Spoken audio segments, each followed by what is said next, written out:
Salut à tous, j'espère que vous allez bien. Aujourd'hui, j'ai sorti mon plus beau drapeau parce que qui de mieux que la National Security Agency pour parler de sécurité. Et donc aujourd'hui, on va parler de comment sécuriser son serveur. Je vais donner quelques petits tips que moi, je pense qui sont les trucs basiques pour pouvoir sécuriser un serveur. Et puis, dans le même temps, on va regarder qu'est-ce qu'en dit la NSA. Je me suis procuré un document top secret de la NSA qui explique comment sécuriser son serveur, comment le protéger des hackers, des méchants, parce qu'on sait que les méchants sont tous en dehors des États-Unis. Alors ce fameux document top secret, il n'est pas top secret du tout, je vous mets le lien dans la description si ça vous intéresse d'aller regarder ça.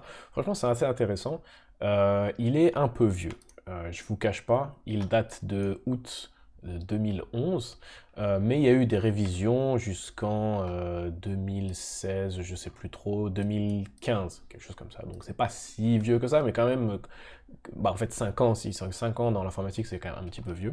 Mais enfin, il y a en sécurité, il y a des grands principes qui changent pas trop.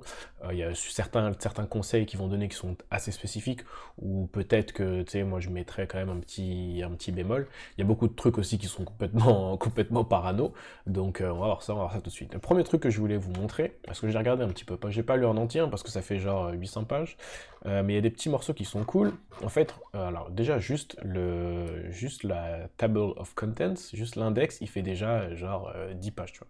Donc il y a de quoi faire. Mais à la base, ici, ils donnent des principes. Alors, on va regarder, parce que les Américains sont pleins de principes, des bons principes de sécurité. Les principes de base qu'ils donnent, c'est encrypter les données quand c'est possible, donc ouais. Minimiser les software vulnerability, donc ça, c'est quelque chose qui est souvent recommandé quand on regarde comment est-ce qu'on... la base pour sécuriser un serveur. Ça va être juste simplement de faire ses mises à jour, parce que faire ces mises à jour, ça va corriger les bugs, ça va corriger les failles de sécurité. Et juste ça, déjà, c'est déjà un gros pas en avant dans la sécurité de ne pas avoir des failles béantes dans notre système. Un autre truc qu'ils nous disent, configurer configurer les outils de sécurité pour améliorer la robustness. Donc là, ils parlent des trucs du style SE Linux et des choses comme ça. On va y revenir juste après. Mais ça, en général, c'est des tools que tout le monde recommande, tout le monde sait que c'est les best practices, mais qui sont en pratique tellement difficiles à utiliser que, bah, au final, peu de gens les utilisent. Moi, je l'ai rarement vu, je pense, dans ma carrière, je l'ai jamais vu utilisé en production, SE Linux, par exemple, pour vous donner une idée. Alors, je suis sûr que dans les commentaires, il y a quelqu'un qui va me dire, oh si, c'est super simple, c'est super facile à utiliser. Probablement, mais je l'ai rarement vu. Et le dernier principe qu'il nous donne, list privilege, ça c'est quelque chose aussi qui est assez important, qui est assez important, qui est assez générique en sécurité, c'est bah, juste donner le moins de permissions possible. Si un serveur c'est un serveur web, et bah, au niveau des ports, on va juste ouvrir le port web. Si c'est une base de données, et bah, on va faire en sorte qu'il y a juste les serveurs web qui puissent accéder à la base de données. En gros, à chaque fois qu'on va donner des permissions à quelque chose, on va se demander qu'est-ce que ce truc est censé faire, et on va donner le minimum de permissions pour communiquer entre nos trucs, quoi. Donc ça c'est un petit peu les grands principes, on va aller voir un petit peu plus en détail. Et donc on va prendre un petit serveur et puis on va appliquer le guide, on va voir qu'est-ce qu'on peut trouver d'intéressant. Donc cette vidéo elle est sponsorisée par Cloud, donc on va prendre un serveur chez eux, puis on va le configurer. Donc je vous ai déjà montré la dernière fois comment déployer un serveur sur le cloud, c'est super simple, ça prend 1 minute, donc je ne vais pas vous remontrer ça maintenant. Par contre il y a peut-être des fonctionnalités que je vais vous montrer tout à l'heure. Vous inquiétez pas, je vais vous montrer des trucs. Donc une petite chose que je voulais vous montrer pendant le processus de création du serveur, c'est qu'on va pas utiliser de mot de passe, première chose. On va utiliser une paire de clés. Et donc en fait, bah, on va juste générer une clé si vous n'en avez pas déjà. Donc la commande c'est simplement ssh-kgen, puis ça va vous générer une clé. Et puis, donc vous avez comme une paire de clés, une clé publique et une clé privée. La clé privée, c'est votre secret, c'est quelque chose qu'il faut vraiment garder secret. Et la clé publique, c'est ce qu'on peut donner et distribuer à tout le monde pour pouvoir accéder au serveur. Une fois qu'on a créé cette clé-là, et ben on peut prendre notre clé publique, qui est ici mon delete.pub, et puis on peut venir coller notre clé ici. Et on va pouvoir utiliser notre clé privée pour accéder au serveur qui contient notre clé publique. Par contre là, premier truc qui va pas entre guillemets, c'est qu'on utilise l'utilisateur root pour se connecter. On veut pas faire ça parce qu'on veut pas que quelqu'un de l'extérieur puisse se connecter avec l'utilisateur root et être directement maître de la machine. Donc ce qu'on veut faire, c'est premièrement créer un utilisateur qui n'est pas root, On va lui donner un vrai nom, on va pas l'appeler admin ou un truc du style, un truc générique comme ça, l'administrateur ou je sais pas trop quoi, on va lui donner un vrai nom. Le problème c'était si on garde root ou admin ou quelque chose comme ça, pour accéder au serveur, tu as l'username et le mot de passe, ou la clé en question. Si on utilise root ou admin ou des trucs génériques, et ben on a déjà la moitié du travail qui est déjà fait pour le hacker, il a juste plus qu'à trouver le mot de passe. Donc on va commencer, on va créer un utilisateur, donc on va faire add user, on va l'appeler Thomas. Et donc ce qu'on va faire maintenant, c'est qu'on va ajouter notre utilisateur Thomas dans le groupe sudo, qui est un groupe qui est créé par défaut. Et ce que ça va faire, c'est que l'utilisateur Thomas va pouvoir utiliser sudo pour pouvoir faire des commandes d'administration, pour pouvoir faire toutes les commandes. Et donc si on regarde ici avec la commande vsudo, qui nous donne la config de sudo, ça nous dit que tous ceux qui sont dans le groupe sudo, eh ben, ils peuvent tout faire depuis n'importe où, sans mot de passe. Et donc là, si on se souvient, dans notre guide de la NSA, ça nous disait, principe numéro 5, list privilege. Et c'est dans ces situations-là où on devrait se dire, en fait, à chaque fois qu'on configure des permissions pour quelque chose, on devrait se dire, ok, l'utilisateur Thomas, qu'est-ce qu'il doit faire ? Quelle commande il est censé utiliser quand il va sur ce serveur. Et donc on peut lister, on peut dire précisément quelle commande, on peut dire il a le droit de faire ls, mais il n'a pas le droit de faire echo, on peut dire il a le droit, bref, on peut choisir quelle commande il a le droit de faire en tant que sudo, depuis quelle machine il est censé se connecter. Peut-être qu'on peut faire en sorte qu'il n'y a qu'une seule machine depuis laquelle l'utilisateur Thomas peut se connecter. S'il n'est pas censé se connecter depuis ailleurs, il n'y a aucune raison qu'il puisse. Et donc on peut contrôler un petit peu ici au niveau de sudo qu'est-ce qu'on peut faire en tant que groupe, parce que sudo c'est quand même une des commandes les plus dangereuses, donc si l'utilisateur Thomas est compromis, on peut mitiger quand même le problème à partir d'ici. Donc maintenant un autre principe qu'on avait dans notre petit guide, c'était de faire les mises à jour pour éviter justement tous ces bugs, mais aussi toutes ces failles critiques de sécurité. Et donc on va faire simplement un apt-get update, pourquoi pas, suivi d'un apt-get upgrade, tac. -yes pour pouvoir accepter automatiquement parce que on est comme ça. Et donc là, mon système est en train de faire les mises à jour. Ça, c'est important de faire ça dans le cloud parce qu'on va utiliser une image, mais l'image, elle a été faite à un moment. Et entre le moment où l'image elle a été faite et le moment où moi je tourne mon système d'exploitation, et bah il y a eu des mises à jour. Donc même si le serveur on vient de l'installer et on vient d'installer l'OS en gros, et bah il y a quand même des mises à jour parce que l'image n'a pas forcément été faite juste à l'instant. Et d'ailleurs, si je me souviens bien, ce qui recommande tous les jours même de faire un update, donc là il parle de Yum Update, parce qu'il parle d'un système CentOS, et donc il recommande tous les jours de faire les mises à jour. Quelque part ça fait un peu du sens, parce que si il y a une faille de sécurité qui est annoncée, qui est exploitable, et qu'on attend une semaine pour mettre à jour nos serveurs, et bah pendant toute cette semaine-là, on est exposé à une faille connue sur Internet. Une autre chose qui peut éviter 90% des problèmes, et on en revient un petit peu à notre principe de list privilege, c'est que si notre serveur il n'a pas besoin d'accéder à Internet, si par exemple on est une base de données, il y a juste les serveurs web qui sont censés y accéder, et bah on va pas mettre ce serveur-là sur Internet, on va pas lui donner d'adresse IP publique, on va pas faire en sorte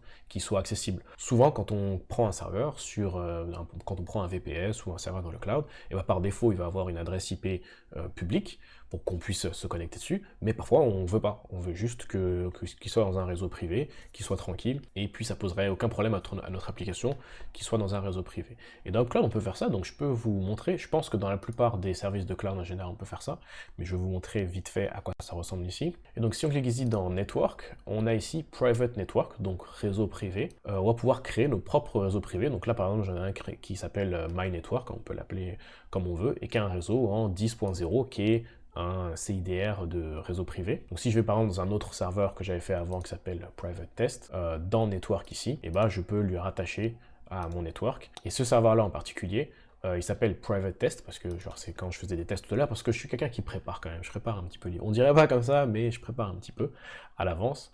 Et donc il est juste dans un réseau privé, il n'a pas d'IP public. Mon serveur bouteille que je viens de créer, quand je vais dans Network, lui il est dans deux réseaux publics, un en IPv4 et un en IPv6, alors que celui-là ici il est juste dans un réseau privé. Et donc ce serveur-là, pour y accéder, justement j'ai créé une autre machine qui s'appelle Bastion, qui elle est dans les deux réseaux. Elle est dans le réseau public, donc elle a accès à Internet directement, elle est exposée directement sur Internet, et elle est dans mon réseau privé, dans le même réseau privé, et donc cette machine-là, elle communique à la fois avec Internet et à la fois avec mon réseau privé. Et donc c'est comme ça que je pourrais, depuis l'extérieur, me connecter sur ma machine Bastion, je pourrais concentrer mes efforts de sécurité sur cette machine, et puis les machines qui sont dans mon réseau privé, et être un petit peu plus relax parce que je sais qu'il n'y a rien qui va pouvoir y accéder de l'extérieur. Tout va devoir passer par mon serveur de Bastion. Et mon serveur de Bastion, il y aura juste un serveur SSH, et puis je vais le sécuriser de manière assez stricte, et donc ça m'évite beaucoup de problèmes, même si ma sécurité n'est pas tip-top sur les machines qui sont dans mon réseau privé. Elles sont dans un réseau privé, elles ne sont pas exposées sur Internet, donc j'élimine déjà 90-95% des problèmes, quoi. Et donc justement, si on a un serveur Bastion avec un serveur SSH dessus, et le serveur SSH, c'est la chose principale qu'on va sécuriser sur notre serveur. Et donc si on retourne sur notre petit guide ici, on a une partie SSH Server justement, et le premier conseil qu'il nous donne, c'est Disable OpenSSH Server if possible, désactiver le serveur SSH si possible. En fait, si on va dans la liste, dans la table, on va voir que c'est là le côté un petit peu parano dont je parlais, qu'il n'est pas forcément tant que ça. Tous les services dont ils vont parler, donc la SSH Server, le premier chapitre c'est désactive-le. Donc là, SSH, désactive-le. Le X Windows System, désactive-le. Avail Server, désactive-le. Imprimante, DHCP, NTP, tout ça. En gros, le premier truc qu'ils te disent, désactive-le. Parce que ça fait du sens. Si tu n'en as pas besoin, si tu l'utilises pas, enlève-le. Et ça, c'est un autre des principes qu'on retrouve beaucoup dans ce document. On va réduire au maximum la surface d'attaque, entre guillemets. Donc ça veut dire que on va enlever tout ce qui sert à rien, tout ce qu'on n'utilise pas, on l'enlève, parce que on pourrait se dire, oh bah c'est là, si je l'utilise pas, c'est pas grave, mais s'il y a une faille dans ce service-là en particulier, et j'expose mon serveur à une attaque, alors que j'utilisais même pas ce service-là. Donc en fait, au mieux, ça fait rien, et au pire, ça m'expose à des failles de sécurité. Donc, c'est pour ça que c'est important d'enlever le plus de trucs possible, mais il va aussi plus loin, de désactiver tous les kernels modules qu'on n'utilise pas.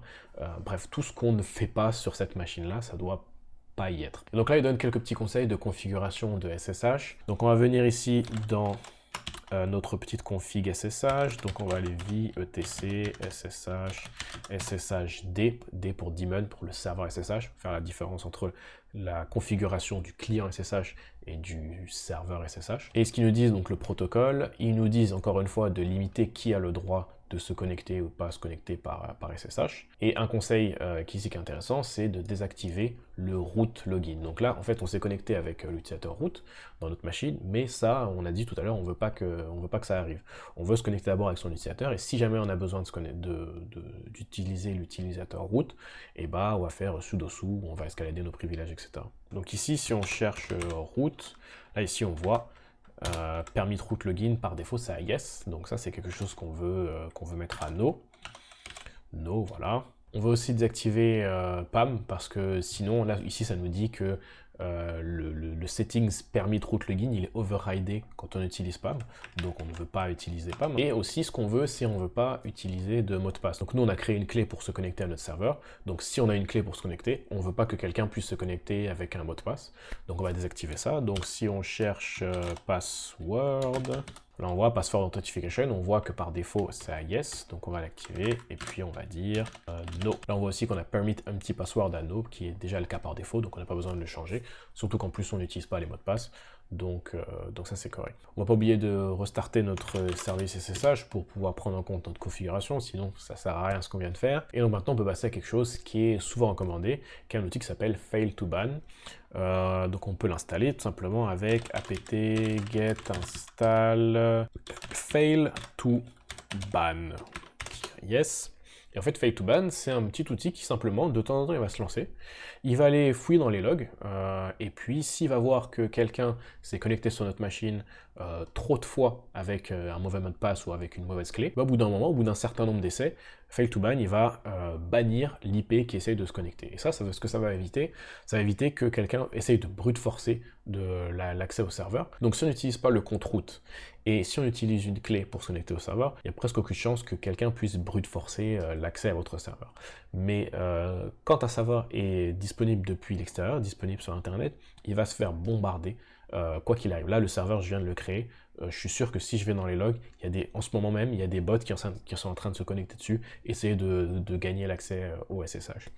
Et donc, Fail to ban, c'est pas vraiment pour pouvoir les empêcher de se connecter, parce qu'il n'y a presque aucune chance qu'ils réussissent, mais le problème, c'est que bah, comme tu te fais spammer tout le temps, et bah ça bombarde tes logs d'échecs de login, et ça peut faire grossir tes logs de manière énorme, et donc ces IP qui spamment ta connexion SSH, elles seront bannies. Et donc pour le configurer, c'est assez simple, hein. On peut aller dans etc, fail to ban, et on a un fichier qui s'appelle jail.conf. Ça nous dit, là on peut configurer combien de fois on a le droit de réessayer, etc.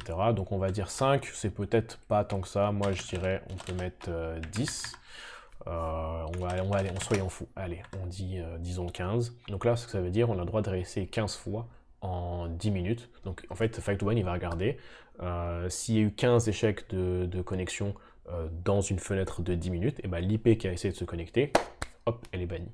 Et là, elle est bannie, ça nous dit elle est bannie pendant 10 minutes. On pourrait bannir pendant plus longtemps, on pourrait bannir pendant un jour, par exemple, si on veut. Faut pas non plus être trop agressif là-dessus, parce que si un jour c'est toi qui as besoin d'accéder au serveur, tu sais plus quelle clé utiliser pour se connecter, et que je sais pas, t'as plein de clés à essayer, et que tu te fais bannir pendant un jour, c'est un petit peu chiant de plus avoir accès à son serveur. Donc je mettrai pas quelque chose non plus de trop agressif là-dedans. C'est plus pour limiter le spam en fait, pour limiter les bots qui vont se connecter plein de fois.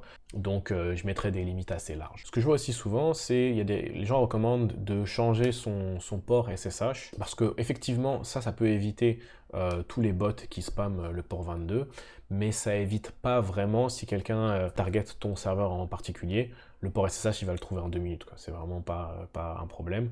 Donc ouais, ça peut être bien pour éviter le spam. Donc évidemment, encore la même chose que ça pourrisse tes logs. Mais par contre, bah, il y a pas mal d'outils qui partent du principe que le port SSH c'est le port 22 et que tu peux pas forcément changer ce port-là. Pareil, quand tu travailles avec d'autres personnes, c'est pas immédiatement évident que il faut se connecter à un autre port que le port 22. Donc c'est un surplus en termes de communication avec entre les différentes équipes, etc. Et ça peut être aussi un problème quand on utilise certains outils qui sont peu configurables. Donc je dirais, voilà, maintenant vous savez le pour et le contre, si vous pensez que ça vaut le coup de changer le port, mais globalement je pense que c'est pas tant nécessaire. Et ce n'est pas dans le guide de la NSA. Donc ce type de mesure-là, parfois on l'appelle un petit peu security by obscurity, et c'est quelque chose qui est assez découragé, parce que on va avoir une impression de sécurité en cachant les choses, en changeant les ports, en planquant les trucs à droite à gauche, et donc c'est un petit peu dangereux, parce qu'on a une impression qu'on a sécurisé notre système, alors qu'en fait, bon, on a juste planqué les trucs en gros, quoi. Donc vous avez peut-être vu, là, dans le guide SSH, ça nous disait qu'on pouvait, pour le SSH, configurer le firewall. Et donc le firewall, par défaut, sur Linux, c'est iptable. Il y en a d'autres, hein, il y en a qui, chacun utilise le firewall qu'il préfère. Iptable, c'est un petit peu le plus connu, on va dire. Et donc si on fait iptable-l pour lister nos tables, et ben là on voit nos listes, évidemment il n'y a rien. Et donc on pourrait commencer de la même manière, list privilege. Qu'est-ce qui a besoin d'accéder à ce serveur? Si c'est un serveur, juste un serveur Bastion par exemple, où on a juste SSH, et ben on devrait fermer tous les ports et autoriser seulement le port SSH. Et on pourrait même jusqu'à aller dire autoriser seulement depuis une adresse en particulier. Donc depuis l'adresse du bureau de l'entreprise dans laquelle on travaille, ou depuis notre adresse de chez nous, mais limiter le plus possible qui peut se connecter sur quel port, depuis où. Et donc une règle iptable, ça pourrait ressembler à ça par exemple. Donc iptable, on appelle iptable input, donc ce qui va rentrer dans le serveur sur l'interface ETH0, le protocole TCP, parce que SSH ça utilise le protocole TCP, sur le port 22. Des ports, c'est le port de destination, donc en fait le paquet part de la machine de votre bureau par exemple, et sa destination c'est le serveur SSH sur le port 22, et ben on va accepter ce paquet-là. De la même manière, on voudrait rajouter une autre règle pour pouvoir dire tous ceux qui sont de source du port 22, donc qui viennent du port 22, qu'en fait qui sont les paquets de retour vers notre machine au bureau par exemple, et ben on veut les autoriser aussi, parce que sinon la communication dans les deux sens ne peut pas se faire. Et une fois qu'on a fait ça, on peut rajouter une règle par défaut qui va dire tout ce qui est autre que les règles qu'on a précisées, et ben on s'en débarrasse. Et donc là, tous les paquets que notre machine va recevoir qui ne sont pas sur le port 22, et ben, ils passent à la poubelle. Ce qu'on peut rajouter aussi, c'est directement sur notre fournisseur de cloud, on peut aller ici. La plupart, ils vont vous fournir un firewall que vous pouvez configurer directement depuis l'interface. Et l'avantage de ça, donc premièrement, ça nous donne une sécurité supplémentaire. L'avantage aussi, c'est que c'est quelque chose que je peux contrôler depuis l'extérieur. Donc, si je fais une bêtise, par exemple, en configurant mes IP tables et que je perds l'accès à mon serveur, pour le récupérer, c'est compliqué. Alors que si je fais une bêtise ici dans le firewall de mon fournisseur, je peux redésactiver mon firewall ici pour pouvoir récupérer l'accès à mon serveur. Donc c'est un petit peu plus pratique. Idéalement, on veut utiliser les deux parce qu'il n'y a aucune raison. Et puis voilà, donc ici ça ressemblerait, si j'active mon firewall pour mon serveur bouteille, et ben je peux rajouter des règles. On va dire que par défaut, on va dropper les paquets. Par contre, si on a le protocole TCP, donc toutes les adresses, mais vers le target port, on va dire notre port, fameux port 22, et ben là je vais l'accepter. Et puis c'est à peu près le même principe que ce qu'on avait avec IPtable. Et donc c'est aussi toujours le même principe de least privilege. Qu'est-ce que cette machine doit faire? Qui doit accéder depuis où? On lui donne accès, tout le reste on oublie, quoi. Une dernière chose aussi, qu'on peut voir aussi du côté de cloud, c'est les backups. Les backups, ça fait partie de la sécurité, parce que si tu as un problème, que tu t'es fait hacker, que tu dois récupérer des données, ou que, bref, quoi qu'il arrive, c'est sûr qu'un jour tu vas avoir besoin de backup. Et donc, tu peux avoir une solution logicielle pour faire tes backups, mais quand tu es dans un fournisseur de cloud, tu peux utiliser les fonctionnalités que ton fournisseur te donne pour te simplifier un petit peu la vie. Et donc là, c'est le cas un petit peu ici. On peut prendre un backup manuellement ici, on peut dire que là, bon, tout mon disque entier, on peut prendre un backup, mais on peut aussi programmer, et on peut dire que, je sais pas, tous les mardis à 2h du matin, et ben, je veux prendre un backup et je veux le garder, disons, un mois. Et puis voilà, et puis là j'ai mon backup qui va se faire automatiquement tout seul, et puis j'ai rien de spécial à faire. Une fois que j'aurai fait mon backup, bon là j'ai pas de backup ici je pourrais les récupérer, mais bon, réutiliser les backups que j'ai fait si jamais je veux revenir en arrière. Et quelque chose qui est assez important et qu'on oublie très souvent de faire, c'est que on met en place un système de backup, on dit ah ok très bien, on backup, ça marche, parfait. Mais on teste pas les backups, et donc le jour où on a un vrai problème et qu'on doit récupérer un backup, et ben là on se rend compte que ah merde en fait, et ben le backup il marche pas, ou il manque la moitié des données, ou tu vois. Et donc normalement ce qu'on est censé faire, c'est à intervalles réguliers, pas juste une fois, hein, pas juste mettre en place mon backup, je réimporte mon backup, je vois que ça marche, et puis j'oublie, mais normalement à intervalles réguliers, on devrait aller récupérer un backup au hasard et essayer de le restaurer, et puis vérifier d'avoir un mécanisme pour vérifier que tout ce qui devrait être dedans fonctionne. Et ça c'est quelque chose que malheureusement on fait très rarement, mais qui devrait être fait de manière régulière. Donc je sais que la vidéo est un petit peu longue, mais il y a peut-être quelques petits autres trucs que je voulais aller regarder dans notre fameux guide de la NSA. Voilà, c'est ça sur le logging et l'auditing. Moi je ne savais pas qu'il y avait vraiment une différence. Et en fait, de ce que j'ai compris, le logging c'est que un programme, quand il va y avoir une action, il va émettre un log. Par exemple, notre serveur SSH, quand quelqu'un se connecte, il émet un log pour dire un tel s'est connecté depuis telle machine, à telle date. Donc c'est le programme qui décide de loguer qu'est-ce qu'il trouve qui est intéressant de loguer. Et on peut avoir plusieurs niveaux de log, puis etc. etc. Par contre, de l'auditing, c'est un petit peu du point de vue inverse, du point de vue de la machine.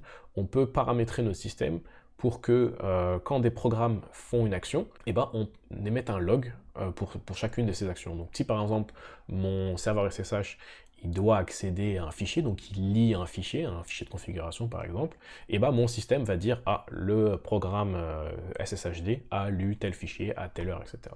Et donc c'est un petit peu du point de vue du système, alors que le logging c'est du point de vue du programme. C'est le programme qui décide ce qui log ou ce qui log pas. Qu'est-ce qu'il y avait d'autre d'intéressant? Ouais, il y a toute une partie sur le réseau qui est assez deep, où ils expliquent comment, quel type de paquet supprimer, de dropper, etc. Qui est assez intéressant, mais là je vous laisserai aller voir si ça vous intéresse. Il y a une partie aussi sur SE Linux. D'ailleurs, c'est la NSA qui, en collaboration avec Red Hat, qui a inventé SE Linux, donc évidemment elle le recommande, mais bon, c'est vrai que c'est une bonne pratique. Donc juste pour expliquer vite fait, SE Linux, c'est un kernel module, donc c'est quelque chose qui est intégré au kernel, et qui va vérifier toutes les actions que les programmes font, et puis va donner accès ou pas à ces actions-là. Donc je me réexplique un petit peu de manière un peu plus concrète. On a le programme, par exemple notre serveur SSH. À chaque fois qu'il va vouloir faire une action, et ben, il doit demander au kernel. J'ai besoin de la RAM, j'ai besoin d'accéder à un fichier, j'ai besoin de faire ceci, faire cela. Et donc à chaque fois qu'il demande quelque chose, et ben, le kernel va regarder dans une base de données pour savoir si ce programme-là a bien le droit ou pas de faire cette action. Si par exemple j'ai mon serveur SSH, il veut lire un fichier, et bah au lieu directement de le laisser lire ce fichier, et bah on va regarder si ce programme-là, le programme serveur SSH, a le droit de lire les fichiers. L'action lire les fichiers. Après, le fait qu'il est propriétaire ou pas de ce fichier, les permissions sur le fichier, c'est encore autre chose. Pareil pour accéder à un périphérique, accéder au réseau, des choses comme ça. Il y a une partie ici qui a l'air intéressante, ils disent protéger l'accès physique à la machine, à la console. Donc ils disent par exemple de mettre un mot de passe dans le BIOS, parce qu'effectivement, dans ta machine, si quelqu'un se balade dans le data center et puis il peut accéder à la machine physique, et bah il y a déjà beaucoup de choses qu'il peut bypasser, tout ce qui est firewall, etc. Il peut bypasser. D'ailleurs, j'ai vu quelque chose aussi qui était marrant. Ici, il recommande de désactiver l'USB. Donc effectivement, ça fait du sens, hein. Si c'est un serveur qui est dans un data center, normalement personne va aller s'amuser à brancher une clé USB dans le serveur. Donc si personne ne doit utiliser les ports USB, et bah autant les désactiver, quoi. Et donc j'ai trouvé ça marrant, c'est un petit peu ce côté un peu parano, mais ça fait du sens. T'es pas censé utiliser l'USB, donc eux ils désactivent carrément le module USB dans le kernel pour qu'il n'y ait aucune chance que tu branches quelque chose et que ça fonctionne. Donc pareil aussi, comme je disais tout à l'heure, il y a pour pas mal de services, des services un peu basiques comme SSH, DSTP, NTP, ils recommandent premièrement de le désactiver, pas l'utiliser, mais que si jamais tu dois l'utiliser, ils donnent pas mal de petites astuces pour mitiger un petit peu. Donc je pense par exemple à DHCP, ils donnent quelques petites astuces dans la configuration pour pouvoir, même en utilisant le DHCP, pouvoir fixer certaines valeurs pour éviter certains problèmes. Pareil pour NTP, etc. Ça, je vous laisserai aller regarder. Et puis ouais, c'est déjà pas mal.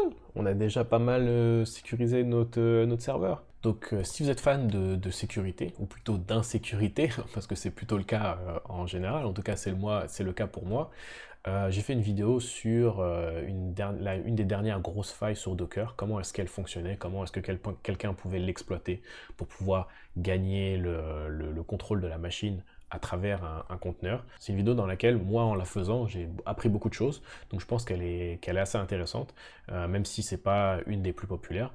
Donc je vous laisse un lien pour aller regarder ça si ça vous intéresse, et puis on se retrouve dans une prochaine vidéo la semaine prochaine.